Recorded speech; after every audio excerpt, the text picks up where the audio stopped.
The advice and opinions expressed by the host of Autism Live and her guests are meant solely as suggestion and should not be in any way construed as child-specific advice. The advice and opinions expressed by the host of Autism advises working with a board-certified behavior analyst who has experience with autism before starting any intensive behavioral intervention. Any choices you make in determining your child's treatment are completely at your own discretion.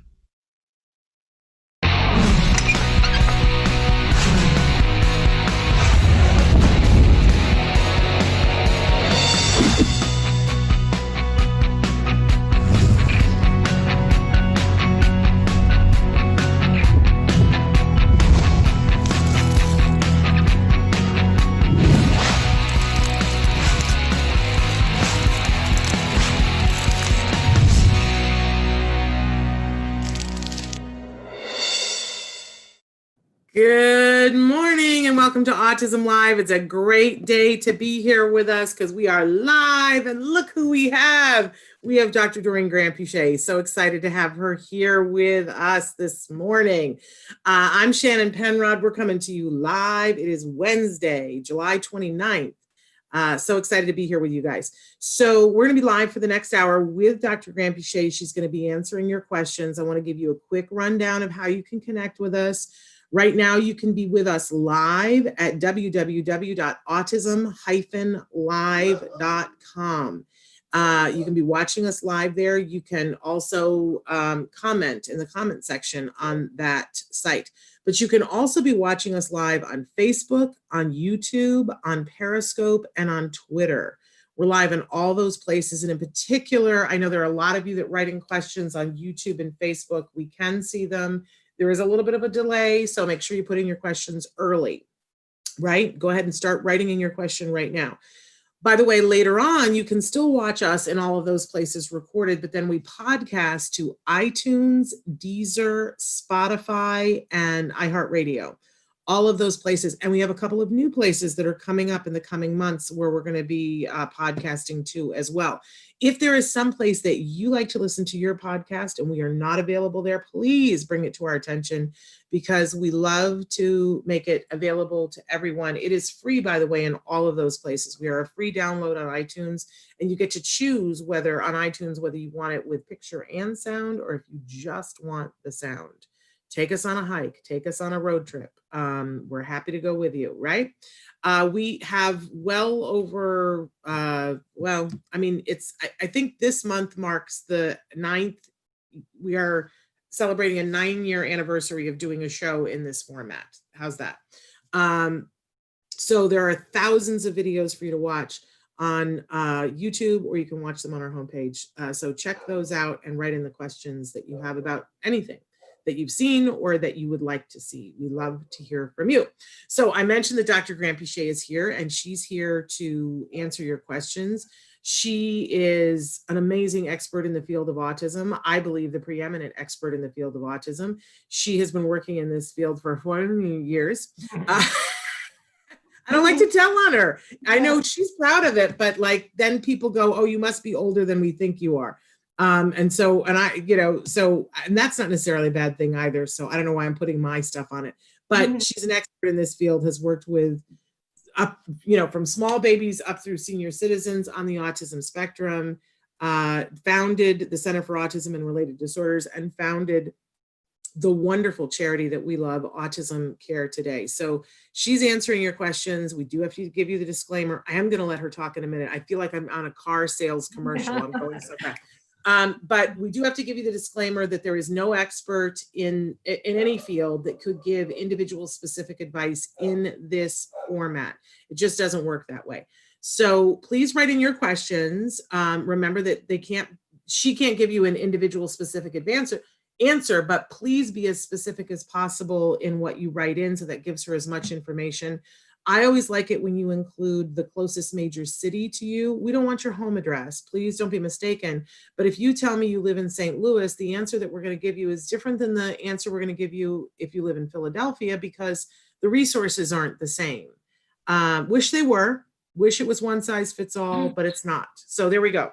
Having said all that, welcome, Dr. Granpeesheh. Thank you very much, Shannon, and good morning, everyone. It's a pleasure to be back and looking forward to answering as many questions as we can today.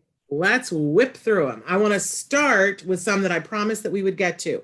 My daughter will have outbursts of aggression behaviors with attacking or scratching. What could be the cause? Right. So for many of our viewers, as you know, every child has a different thing that's going on. And as behavior analysts, the very, very first thing we have to do when we have a behavior that is challenging is to ask ourselves, what is the function? And so in this case, it could be a lot of different things. And until we know why she's doing those particular behaviors, we really can't address how to change them, how to reduce them, how to replace them. The idea is to figure out what is the function, why is she doing those things, and then to replace the behavior with something more appropriate. I want to say, Dr. Granpeesheh, I want you to know that this parent has a great supervisor and is working with a great ABA team. So, because sometimes we get a question like that and they don't have an ABA team, but this person I know does.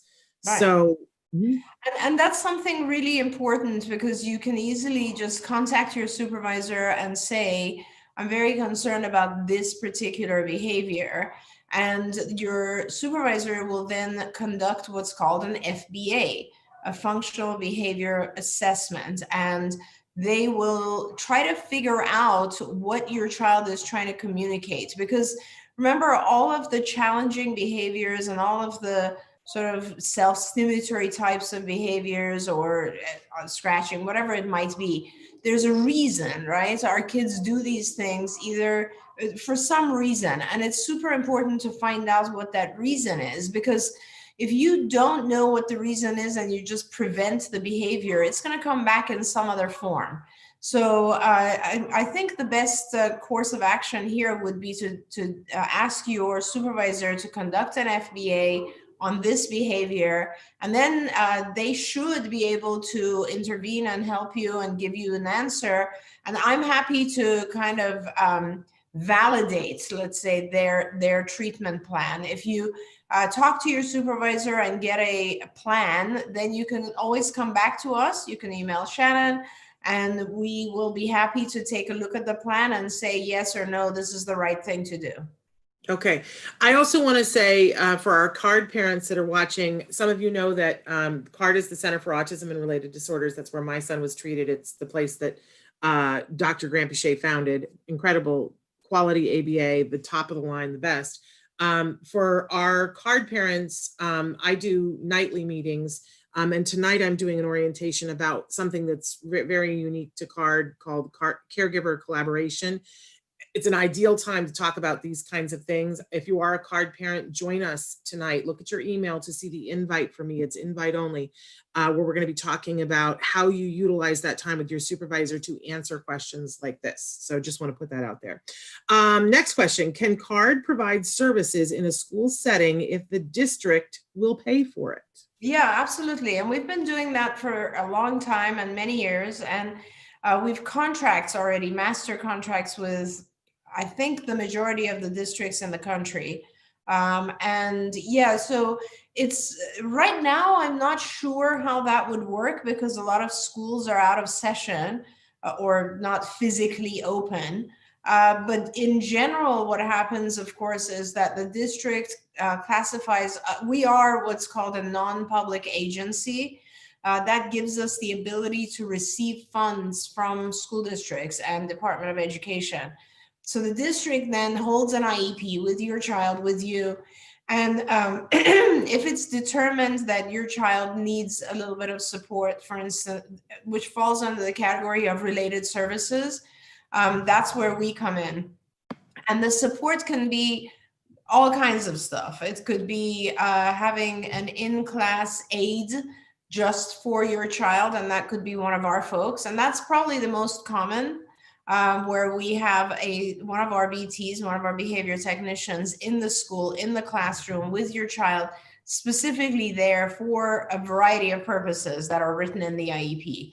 either to help increase social behavior, or to help the child pay attention, or to keep up academically, whatever it might be. And there are other things too. For instance, sometimes districts will contract with CARD to get a BCBA to go in and help provide programming and treatment plans or behavior intervention plans for a bunch of kids. So we have all kinds of relationships with districts, and we're happy to help whenever they allow us to go in. Wonderful. And I want to make sure everybody knows that if you have specific legal questions, Bonnie Yates is with us on Monday, and she has asked for specific legal questions dealing with the school district, what they're giving you, what they're saying to you, so on and so forth. That's for Monday. Write those in to us as well, and I'll bank those for her for Monday. Okay, next question. My son is nonverbal with autism and ADHD diagnosis. No aggressive behaviors, but he stims a lot, especially his hands, and twists his fingers a lot. How can we help him? Yeah, so these are, I wish it's hard for me to answer these questions because I never know really what the function is. So it's a little bit more complicated when you have both ADHD and autism, because the child is very inattentive and might even be hyperactive. I'm not even sure what type of ADHD could also be combined, where you have both. But I'm just trying to envision the type of child or what the child is experiencing. Twisting fingers or wringing their hands or doing things like this could also be related to ADHD medication. So maybe this parent can write in and give us a little bit more information, because the medication for ADHD are stimulants, right? Adderall, Ritalin, etc. And these types of medications generally will increase your heart rate a little bit, and they produce these types of behaviors. So I wonder if the child had these behaviors prior to I wonder if the child's even on ADHD medication. And if he or she is, then the question is, did these behaviors exist before that? If they did not, then I would probably go and talk to the physician and ask for a drug holiday. So take the child off the medication for a period of time and see if the behavior goes away. If they did exist and have nothing at all to do with the medication, then you would have to do, again, a functional behavior assessment and figure out what are the times specifically. Does the child do these behaviors more when they're excited, anxious, when a demand has been placed? Is the child trying to get out of an activity? Is the child doing this to self-soothe? I mean, there's a million different reasons. And that is kind of where a good behavior analyst can come in and do an FBA. This person also has a really good right. BCBA. Great. Because, for people out there, Shannon, as you know, if you have a BCBA and they can do a good functional behavior assessment for you, you're good to go. If you don't, one of the things we built for families is called the indirect functional assessments, and it's called the CARD Indirect Functional Assessment, CFA. And we put this on our skills website. So if you guys go to skills4autism.com, there should be an ability, you should have the ability to access the CIFA, C-I-F-A. Hopefully it's still there, right, Shannon? And it's definitely still there. Yeah, and there's a series of questions. That is an indirect assessment. So it basically it doesn't work directly with the child, it goes through you as the parent. And it'll ask you a bunch of questions about the behavior, and it'll help you identify the function, like why is the behavior happening? And when you know the function, then that information goes into a BIP, which also exists there. We have another tool called the BIP Builder. And then that helps you. BIP stands for Behavior Intervention Plan. So you kind of need to understand the reason, the function, then that feeds into a behavior intervention plan. And then a treatment plan, that's the treatment plan, is based on that function, the reason. So without the knowing what the function is, it's very hard to give a treatment plan, because behaviors could have different reasons, and you don't want to deal with each behavior in a way that it'll cause a lot of confusion, and we might be taking away rewards that unnecessarily, or we won't be effective until we know the function. Okay, since you brought up skills, I have a message from Skills and IBT that I want to tell everybody. I want to encourage everybody to get a pen and paper ready, or get a place on your phone where you can write down notes for a quick second. So Skills is the wonderful curriculum that Dr. Granpeesheh is talking about, and IBT is a website. It's ibehavioraltraining.com, where you can learn all kinds of things about how to interact with your kiddos. They've got a lot of free stuff for you right now.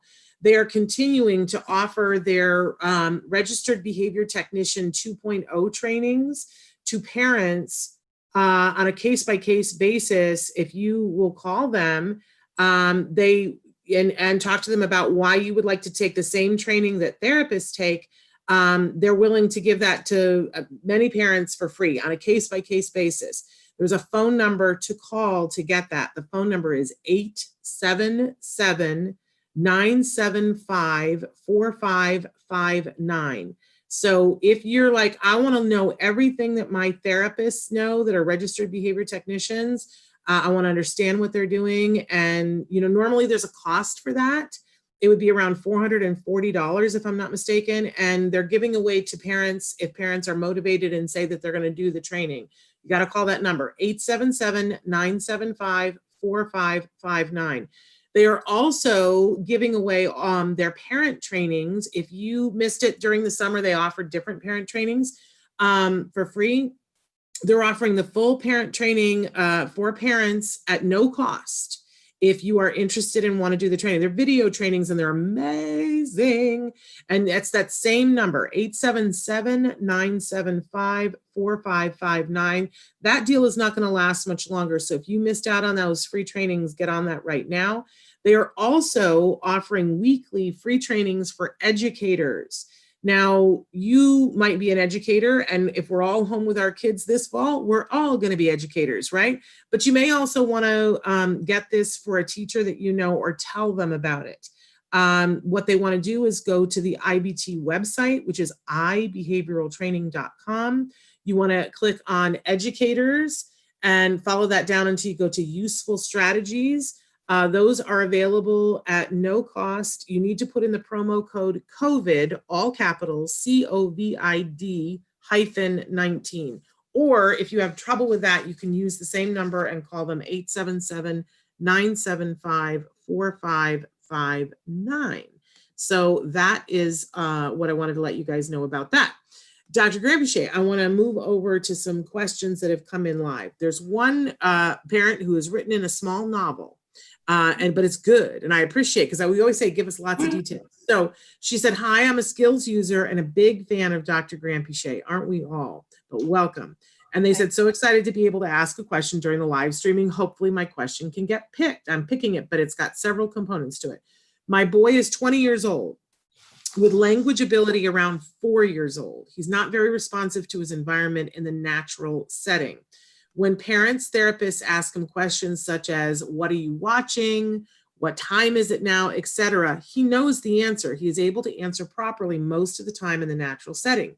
However, when his younger sister, aunt, uncles, neighbors, friends, or parents ask him the same question and reward him later, I think I might have missed part of it, Traven, and reward him later based on the number of clicks. So I think there's something there that I missed. This doesn't result in change, and he tends to click all over the place. Do you have good suggestions? Traven, I think I'm missing a piece of what you sent me. Shannon, can you read that again? When people reward him from there on? I think there's a section missing. So I think what she started to say here, when his younger sister, aunt, uncles, neighbors, friends, or parents ask him questions, and then it got cut off, and where it picks back up, Traven, is it says, and rewards him later based on number of clicks. So I think something got cut off, Draven, and it's like the most important part.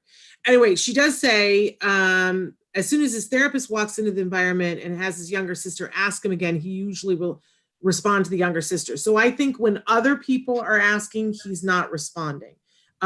She says, we've tried a token system and given him a token every time he responds properly to other people's questions in the natural setting.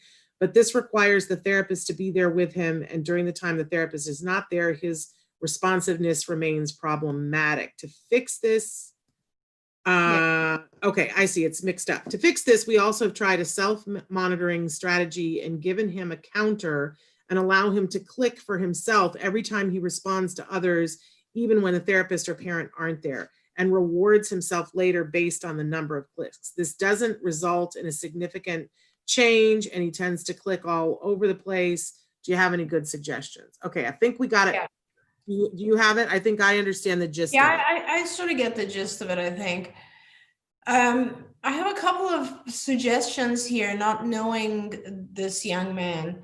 I don't know if, so using a counter to, like a clicker to reward, whether he's doing it himself or someone else is doing it, just increases the number of utterances. It doesn't increase the quality or the content. It doesn't improve what he's saying. It just increases the utterances. So assuming that he would have memorized a few responses, things like, what's your name? How are you? How old are you? Standard responses.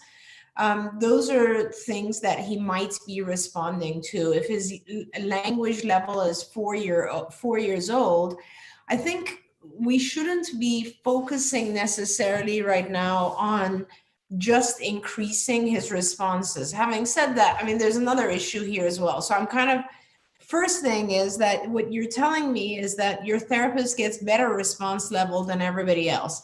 So that first needs to be fixed, and that's an easy thing. That's basically just the therapist spending more time with everyone else and then fading themselves out.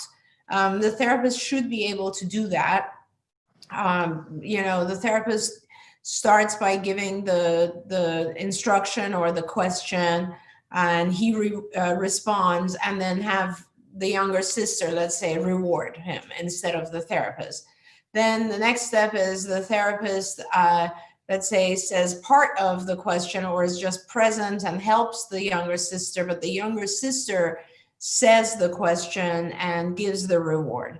And the therapist gradually then removes himself from the room. So it's a process. It doesn't happen in 1 or 2 takes. It essentially takes a while for the therapist to classically condition to the other people and then leave. And the bottom line is, what was the therapist doing that made the therapist an effective discriminative stimulus, but nobody else's? And the answer to that is probably the therapist had more consistent interaction, or had spent a lot more time with him, working on these things with him. So he realized that when this therapist is here, I have to respond. And when other people are here, they don't really force me to respond. That's pretty common. So you just need to make sure that other people, the younger sister, cousins, whoever else is in his environment, are exactly following the same procedures that the therapist was, and that the therapist is present, but gradually not helping as much, but fading themselves out of the picture. That's the first thing. But the second thing is the content of what you're doing. I'm not sure having him increase his utterances with using a counter is the most important thing for this young man right now.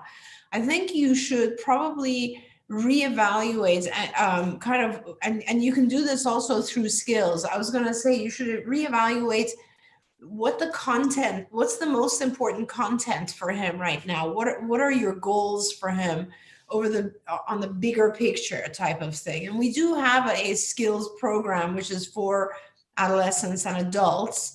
And if you go in there and answer a lot of questions, it will help you identify a really, really good overall treatment plan that's not just language. Because when you're 20, language is very important. And by the way, you could also assist his communication by giving him a visual format to communicate with language, even though he has 4-year-old level speech. If he was to see the written word, as in typing, keyboarding, or reading, writing, it might help increase his utterances. It might help increase also just the quality of his response, and the amount, the length, the detail in his response. All of that is a lot easier to teach when you're using letters, a visual stimulus or a prompt. So that's another direction that your therapist can go. But I really truly feel that there are other things that you should be looking at as well. For instance, and maybe you are, things like, does he dress himself, groom himself? Is he safe? Does he know what is safe and is not safe? Does he have any particular interests, both in the area of vocational or leisure? And both of those could be expanded on so that he has activities that he can do to stimulate his mind when he's alone, and also that he learns a type of job or vocation. As it could be something very simple, but it would be something that would give him gratification, and help him feel he has succeeded. Those are very important areas. Feeding himself, meal preparation, shopping for food. I mean, there's a million things that would help make him independent, even if his vocal language remained at a 4-year level. Those other things could still continue to develop. And I always feel very strongly about helping give some level of independence or autonomy to our adults. And language, when there's such a huge difference in the chronological age and the mental age. So if the individual is 20 years old and his language level is at a 4-year level, I have a little bit of a peace of mind that at least he has an adequate level of language to express things like when he's in pain, or just when he needs something desperately. Those types of things, mans, are the most important. And those are, as long as he's able to express those, the next kind of boost to his desire to communicate becomes much more an internal motivation, which actually, honestly, I've found with a lot of our adults, they're very motivated to socialize. They're very motivated to interact, not necessarily answering questions, but just sharing some object or item or activity or something that they like to do or that they like to talk about. So I think it would be beneficial if you were able to go on Skills. I think it's called Skills Living. That's exactly what it's called. Yes. Yeah, Skills Living. Skills Living. And once you go on there, you'll answer a lot of questions, and it'll help you develop a really broad program for him across all the different areas. Language certainly being one of them. And it might even give you a lot of feedback in regards to how to help expedite the language a little bit. But other areas, so social and vocational and adaptive and self-help. I mean, there's a million different areas to be looking at. So if you want to know more about Skills Living, and that is for individuals that are 14 years and older, and it doesn't matter like what the skill level is, because they go back to, the earliest skill level, you can call that same number, 877-975-4559. I just want to reiterate too that there's always some good news in these things, even when I'm sure it's disheartening to you that he can do it with the therapist, but he can't do it with his sister, and that weighs on us as parents. But I want to point out the good news. It means he can do it. That's right. He absolutely can do it. And that should give you some peace of mind. And now Now the people in your family have to learn how to set up the contingencies. It also means that he's got a lot on the ball. Because if you think about it, there's a lesson in skills about it. Basically, it's not called that, but it's about reading your audience, reading the room, that you don't say the same thing to your 7-year-old friend that you say to your grandmother, right? Your grandmother has different interests. He's already doing that a little bit because he knows I can't get away with that with a therapist, but I can get away with that with my sister. And if you think about it, we all do that to some extent, right? Of course. I have a friend that, I give terrible directions. I'm the worst person in the world to give directions because I give directions the way my brain thinks. And I'm like, okay, you go down the street and there's that gas station that's all orange, and you turn left at the gas station that's all orange. And I have one friend who just stops me and goes, what on earth are you saying? What is the name of the street? And I go, I don't know. But I know that if I'm going to give her directions, I can't get away with what I normally do to people. And people generally want to kill me when I give them directions. It's just so annoying. She's like, how can anyone, you're like, turn left at the cactus, the house with the big cactus. What are you talking about?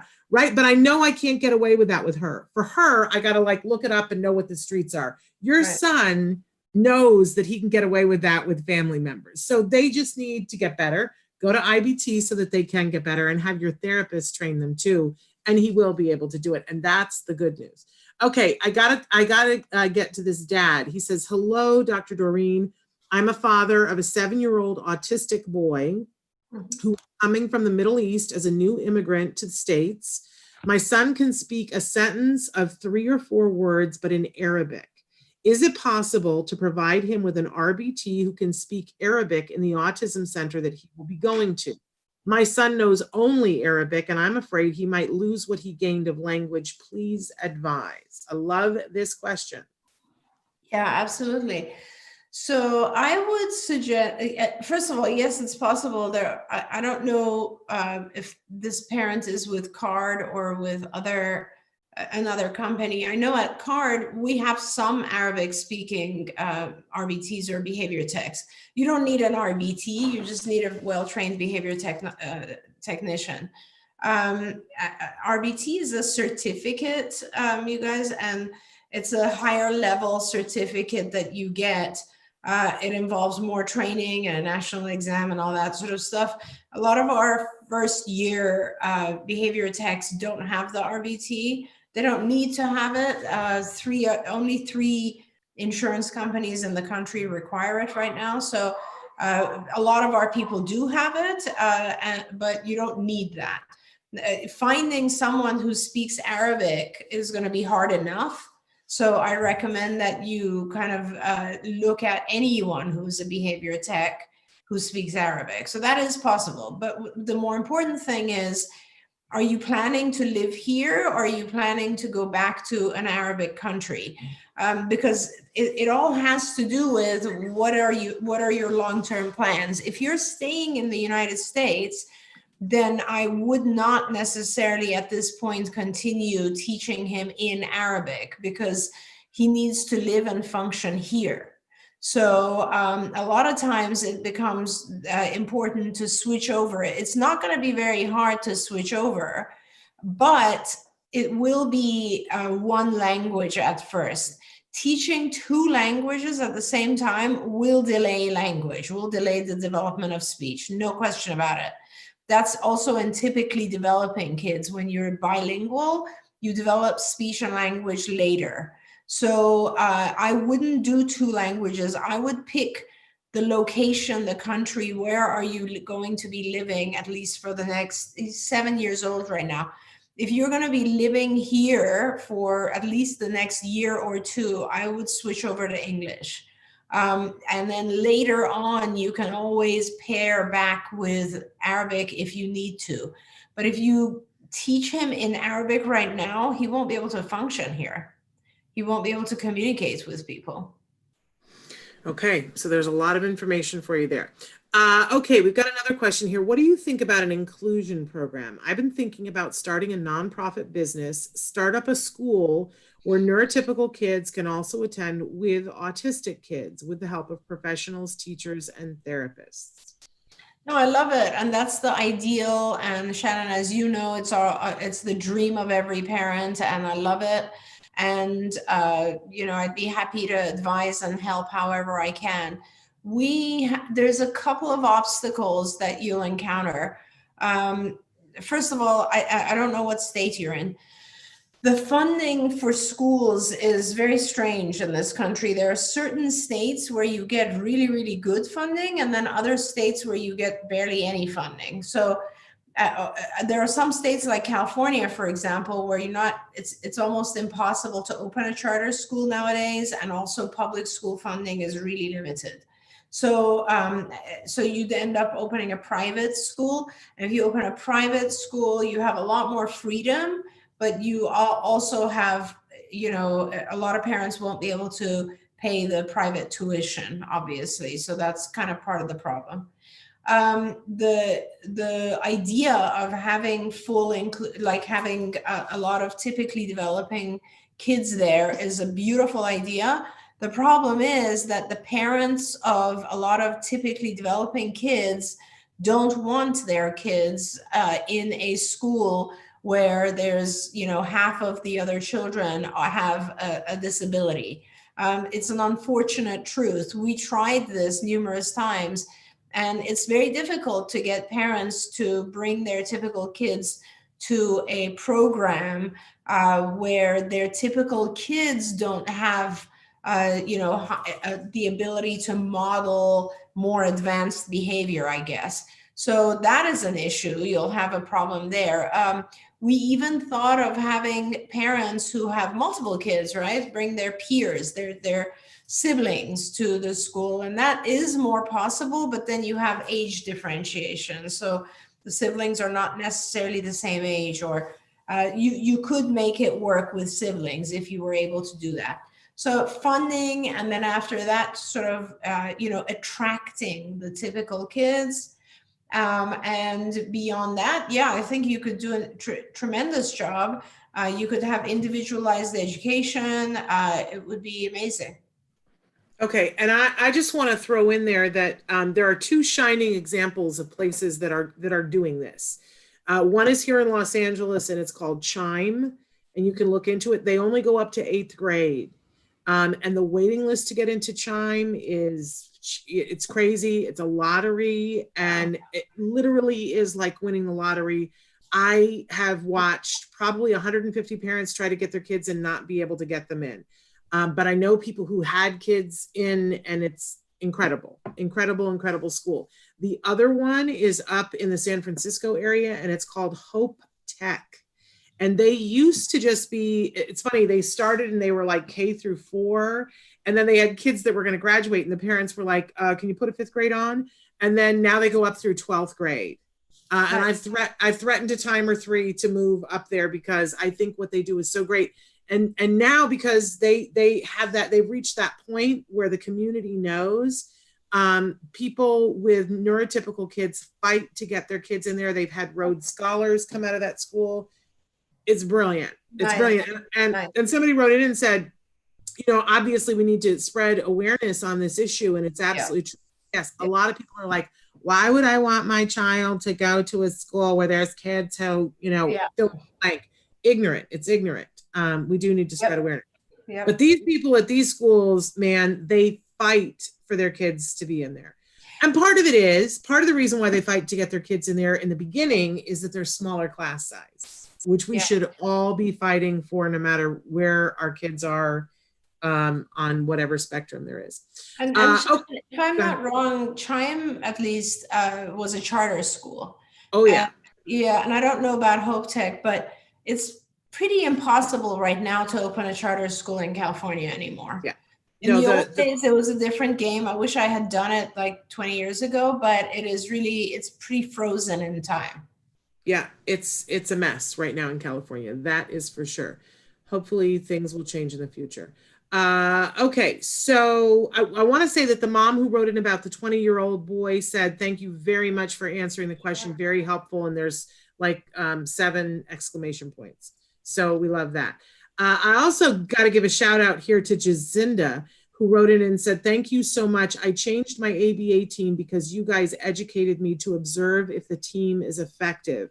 Now I have a new team and my boys have improved tremendously. Thank you so much. And we are loving you.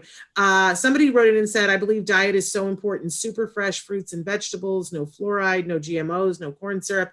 If you only stock good food, eventually they will get hungry enough to eat it. And they sent some lovely emojis, and I love that.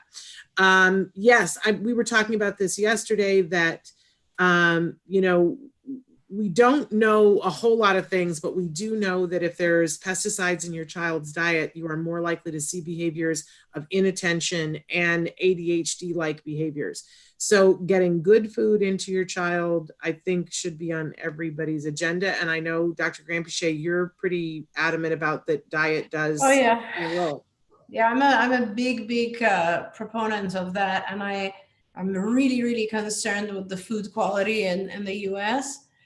In fact, just this morning, Shannon, I was talking to a friend of mine, and we're going to be growing all kinds of fruits and vegetables in my backyard, because honestly, it's just impossible nowadays to get anything that's real anymore. So, well, we have to have a conversation, because earlier this summer, I think I shared on the show that I had dug up part of my yard and planted a garden, and I had it is a jungle in my front yard. And but now somebody has told me that I need to test the soil to make sure that it was okay to grow vegetables in it before. And I could feed the neighborhood right now with, I have a squash that, I'm not kidding you, is this big in my yard right now. I have things hanging off the fence. People, it was supposed to be sort of a shield from the community because our yard is right there and we're right there, and for our dog. And instead the neighborhood comes and stands at our fence and is like, what's that? Is that this kind of squash? That's so cool. And I'm like, get a mask on and I'll talk to you. That's how that's going. Yeah, it's craziness. So, and now I'm trying to find somebody who will test the soil for me. So your person probably knows this. So we'll have to have a conversation. But I can't even believe how much grew. It's insane. Like the things I have in my front yard right now. Okay, so somebody wrote in, and I try to be careful about not using people's names, but they say that they're from Southeast Portland. They say, I'm a PSW. I don't know what a PSW is. They say, I'm a PSW for a 16-year-old. His parents think I'd be a better teacher than school. They are pulling him out this fall. Any advice on teaching him to read? Should I teach him the alphabet or match words to preferred items, ... Thank you. I don't know what PSW is, but SW could be social worker. Okay. So maybe they can tell us. But yeah, I would recommend, again, skills, because we have a whole academic curriculum in skills, and that is the place to start. And I love the way that we do it in skills, because it's, yeah. They say personal support worker. They're also a behavior therapist. And apparently this individual sent you a gut health book for Christmas, and they want to know if you got it.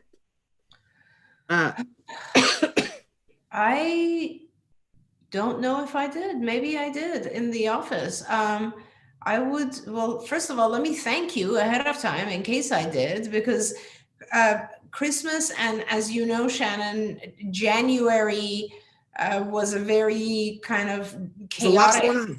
There was a lot going on because I was retiring, and from being the CEO of CARD. So it is very possible that you did, and I will thank you. If I didn't thank you in person, I want to thank you now.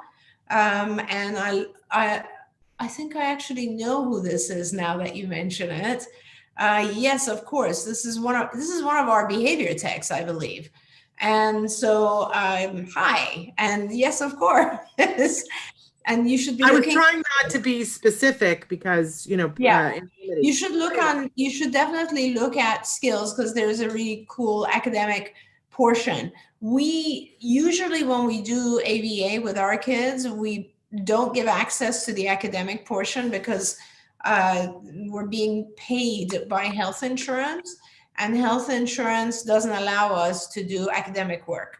So you should go on Skills and take a look at the academic curriculum, and you'll know Skills pretty well. So you'll love it. It's an awesome way to teach all the different aspects of reading and writing and all of that.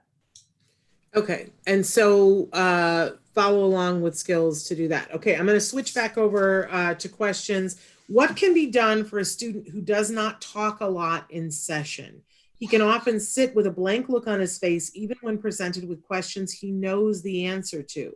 When we allow him to escape the behavior, it did not get more frequent. When we gave it attention, it also did not change the rates. The only difference we see is over time. After several months with the same behavior tech, he speaks more. Is there any way to increase his speaking behavior without waiting it out? Yeah, so what he's doing is not necessarily to get attention or anything like that. He's just simply delaying the demand. It's similar to a child where you just a typically developing kid that you say, hey, it's time to go take a bath, and they negotiate or they run off or whatever it is, or they act silly, and the whole thing delays the bath because maybe they don't want to take a bath. They'd rather do what they were doing.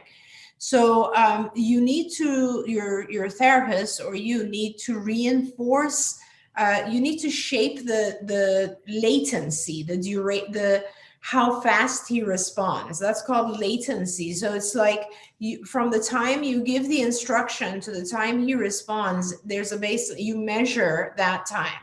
And let's say right now he's taken a long time because he has this blank look on his face and he takes a really long time. Whatever that is, you basically will now set a timer, and all you have to do is reward all attempts where he responds faster than that baseline. So let's say the current baseline is like he takes 30 seconds, okay? Anytime going forward from that, you're practicing that he responds with less than 30 seconds within that period of time, you reward it. If he responds 30 seconds or longer, you don't reward it. And that's really as simple as it gets. And then you get to whatever the new baseline is. Like over time, he will start responding at 28 seconds just because you're rewarding that. And then that becomes your new baseline. And from there on now, every time he responds to anything faster than 28 seconds, you'll now reward that and not reward 28 seconds. So this is this gradual shaping where you're reducing the latency, right? In the meantime, you just need to be careful that all of your instructions or demands or questions are easy, because you don't want to have, it would be confounding, it would be a conflict if you're trying to speed up his response, but you're giving him difficult things. So it's got to be easy things where we're not dealing with the difficulty factor, we're just dealing with the speed of response. Okay, yeah. The person who wrote in about the no GMOs, no corn syrup, and good food said, now we just need to spread awareness, no pharmaceutical cover-up drugs. I just want to make sure, we had Lisa Ackerman on the show yesterday, and she gave information about, normally they do their conference in the fall and it's 3 days and people go to it. That's not going to happen this fall. So instead they're doing an online virtual conference. It's every day in the month of October from the 1st to the 31st with speakers every day. You can start and stop the speakers, their videos.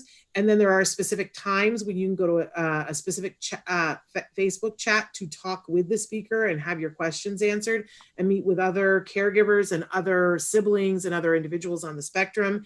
It's 31 days. A lot of it is about biomedical and environmental and diet, but it isn't by any means all of it. There's some there's an ABA track, there's a biomedical track, there's a health track, there's all kinds of things. And today only, there's a pre-registration for the entire month of seminars and groups. It's a crazy low number. Are you ready for this? It's $25 for the entire month. Wow. But isn't that crazy? Like I said, that's insane. But it's only today. If you go to do it tomorrow, it'll be $49, which is also insane. but I would rather see you do it today, sign up for it today. There is a place when you sign up that if you would like to, if you have the funds, you can scholarship somebody else, that you can donate another $25 or more for somebody else to go. And I was very grateful to be able to do that. But if you are somebody who cannot afford the $25, because there have been times in my autism journey where I could not have gone for the price of $25. No shame, no harm, no foul. Apply for a scholarship, because people like me gave money so that more of you could go to it. 31 days. I said to her, like, that's my dream, Dr. Granpeesheh, to do something. I mean, we do a version of that.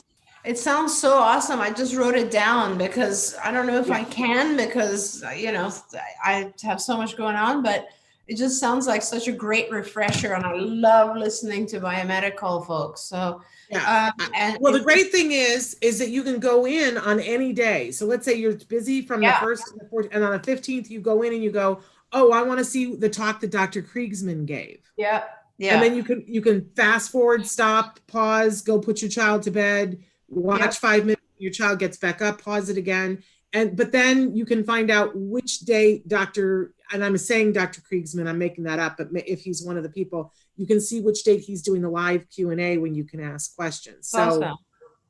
Honestly, I think that, you know, there's something that's to be said about doing, getting to go to a conference. Yep. But this is so much easier for those of you who are in the intensive part of intervention. They are also a big part of the regular TACA conference is their exhibit hall with all the people. They're still doing the exhibit hall online so that you can go through and see people and click a thing and say, I'd like to talk to somebody from this organization, which I've never been able to do the exhibit hall for Autism Live, but I can do it that way. I absolutely can do this. I'm exciid about it. So do people just go on the TACA website to register if they want to do that today? If you go to tacanow.org and click where at the top it says a bunch of things, click on conferences, and there's a place where it says register. I already did it this morning because I didn't want to forget. But you can register for it. I guarantee you there's something for everybody. And let's face it, if you bought a book about autism, you would have dropped $25. So, but if you can't afford it, tell them I'm looking for a scholarship. They know that there are going to be some of you who need them. And if you can afford it, give a scholarship. Okay, so where was I? There was another thing that I was going to address. Oh, for our person who wrote in and sent you the book, apparently the book is called Gut and Psychology Syndrome for ADHD and Autism. He said, you are welcome. I hope you locate it because that's a book I'd like to read. And he said to you, thank you for everything that you do. And he said, thanks, girl. Thank you. So there you go. There was no finger click. I put that in. Okay. Now, somebody else wrote in and said some of the autism community believe in pharmaceuticals, and but not all. And I do want to make that point that nobody here is saying that, you know, there are some medications that are great and necessary and wonderful. It's just a matter of when do you use medication? When is it diet? When is it behavioral? Dr. Granpeesheh, would you like to? I agree with that, Shannon. I fully agree with that. I mean, there are certain things that you can only really deal with pharmaceutical. The thing about pharmaceutical medications or drugs is basically that they are not dealing necessarily with the symptoms. They're not dealing with what caused the problem. But, you know, which is why it's important to be looking at nutrition or homeopathic, naturopathic things, because they do deal with kind of the cause, right? What caused it? But when you have symptoms that are, let's say, painful or, you know, causing other types of irritations, then it helps to actually have medication that takes the pain away, or a medication that eases the anxiety, let's say. So I kind of support both, but I agree with you. A lot of times we reduce the symptoms like pain and then don't deal with the cause. And that's not probably good either. Like, it's really important to figure out if, let's say, someone has gastrointestinal pain and you go to see a Western medicine GI doctor, gastroenterologist, they will basically give you medications that are going to reduce acid or increase bowel movement or just reduce pain and reduce inflammation that way. But it isn't necessarily dealing with or figuring out what's causing the inflammation to begin with. And I'm a big supporter of looking at things from a causative way and just like, what is causing this symptom? Can I fix it at the very beginning so it never happens? Okay. If you saw me make a face and go, it was because Traven just alerted me to the fact that there was a technical difficulty and he hadn't been sending the comments from Facebook, and so many things just came in that my head spun. We've only got 5 minutes. But a lot of what I love is that you started talking to each other on Facebook. I absolutely love it when you guys do that. Okay, what are the studies saying about the success of telehealth? It's been super successful at home, but don't know how to proceed for the fall. 7-year-old son and ABA and speech and OT, all online, including his summer school and camp. We've learned so much about his therapy and his needs, and we are seeing such gains, but worried he will say enough soon. And I did, for that parent, I want you to know that I did get your other message that's a legal question for Bonnie that came in last night, and I'm putting that in for Bonnie. But we have some results from the telehealth, Dr. Granpeesheh, but I don't think quite yet all of it. But preliminarily, much better than we thought, isn't it? Or am I mistaken? Yeah. You know, Shannon, Nikki, my daughter, also did a complete review of the literature, and she's submitted it for publication right now. So she reviewed every bit of research that exists on telehealth right now for autism. And basically, I think what it supports is a number of different things. One is that indirect care, so things like training the parent or providing programming information, what we call supervision. All of those things are very, very successful through telehealth. When it comes to actual direct therapy, there's very little research on it, but what we've seen so far is that depending on the functioning level of the child and depending on the reinforcers of the child, telehealth can be successful. So if it's a child who has the ability to pay attention, let's say, or we can teach them to pay attention to a screen for an extended period of time, that means they can receive reinforcers on the screen that are adequate, that are interesting enough. Like, there's just so much I can do on a screen to keep you interested. But if that's enough, and if the child is able to sit quietly and pay attention and receive instruction and carry out instruction, then it works.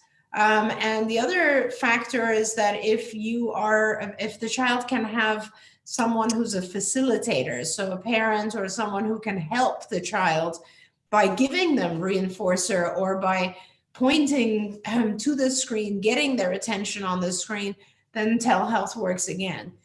For kids who are starting out and or are a little bit more severely impacted by autism, telehealth therapy can be very hard. But if it's working for your child, that's wonderful. And I suggest that you try to continue some of it. And you can even do a combined sort of some face-to-face and some telehealth. Okay, we're almost out of time here. I want to get to this comment. Somebody wrote in and said card with an exclamation point and put a little emoji with a halo. I saw my son benefit, then regress with a company that had trouble keeping ABA therapists 10 years ago with a junior supervisor who was unkind and not client-centered with my son and me as a mother. I lost faith in ABA until I subbed in an ABA preschool last year. The company individual leadership style of ABA is, delivery of ABA is crucial, all in capital letters. I am now an ABA therapist in that classroom, and thank you, and I'm glad that you're loving card. And then I'm going to squeeze this in. Is it normal for a 6-year-old to only want to eat French fries? He will not eat home-cooked food at home. Dr.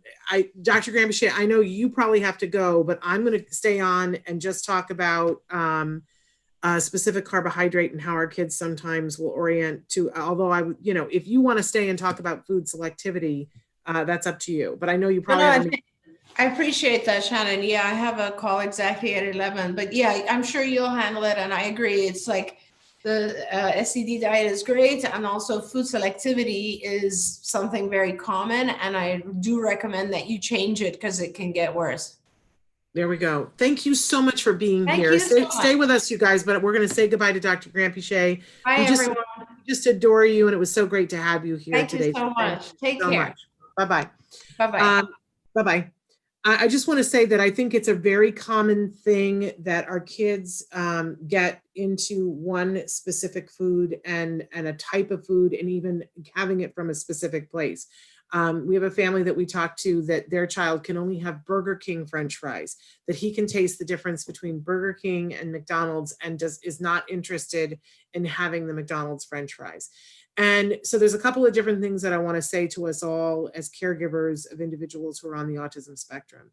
We want to make sure that our kids are, first of all, safe and happy and alive, right?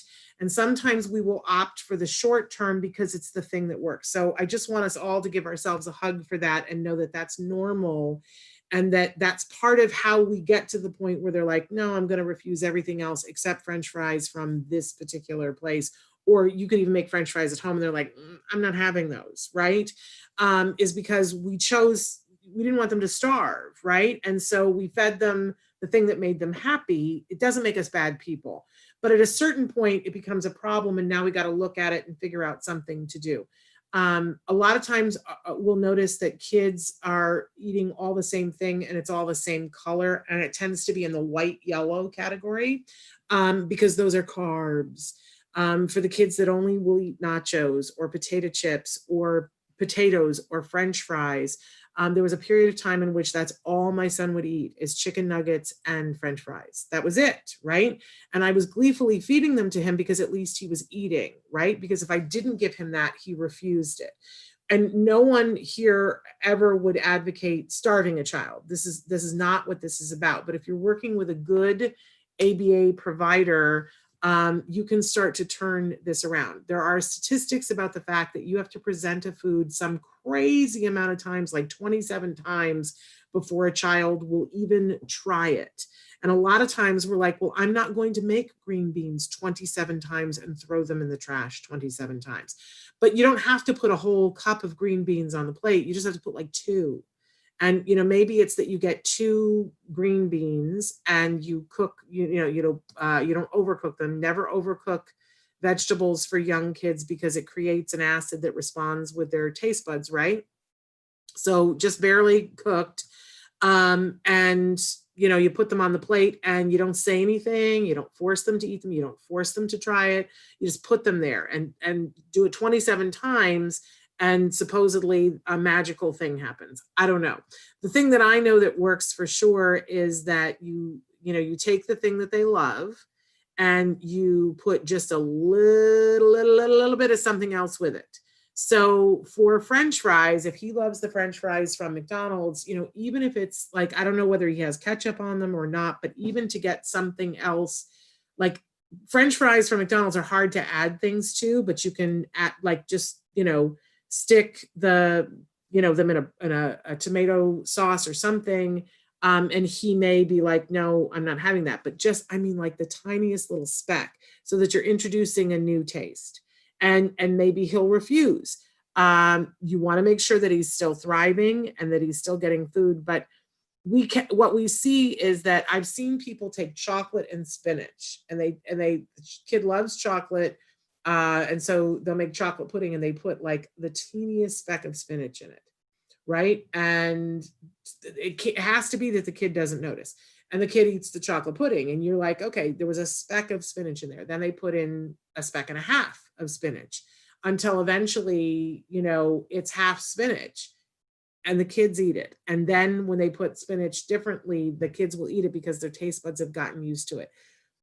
Jerry Seinfeld's wife wrote a whole cookbook about how to sneak vegetables into food.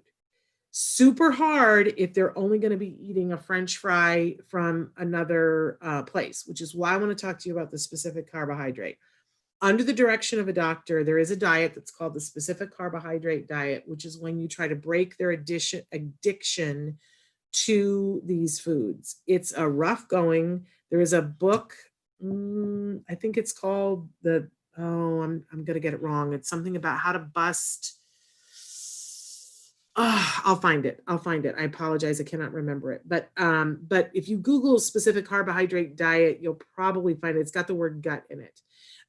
But it's a rough going, and I wouldn't do it without a doctor, being under a doctor's care, but it means kind of cold turkey, taking it all away. But it's not just the French fries. It's all potatoes. It's pretty much all fruit, for a period of time. You got to watch your kid very closely with the doctor, because at a certain point, you will see a change in behavior and your child will go into ketosis. We never want a child to stay in ketosis. I think it took 17 days with my child, and it was an uncomfortable 17 days. Can I just say, like, I don't even mean to laugh because I want to cry. It was a hard day because it got him free of yeast. It was rough. And there were a couple of days where, I wasn't sure if he was going to eat, but as somebody said, if you stock your house with only healthy things, most kids, I don't want to say all kids, will eventually get hungry and eat things that you never knew that they would eat. They will. But for some kids who've got bigger issues, we just want to make sure that no child ever starves. Okay.